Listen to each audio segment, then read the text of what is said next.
रामचन्द्राय जनकराजजामनोहराय मामकाभीष्टदाय महितमङ्गलम् रामचन्द्राय जनकराजजामनोहराय मामकाभीष्टदाय महितमङ्गलम्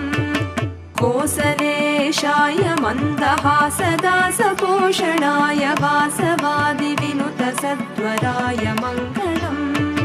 कोसलेशाय मन्दहासदासपोषणाय वासवादिविनुतसद्वराय Mangalam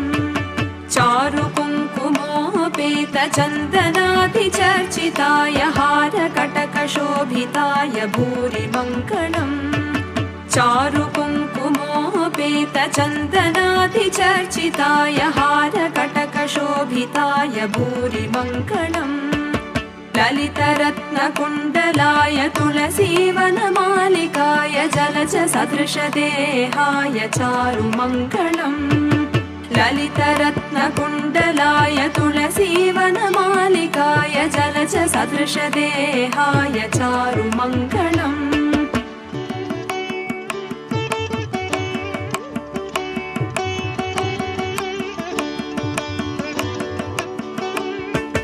Devaki सुपुत्राय देवदेवोत्तमाय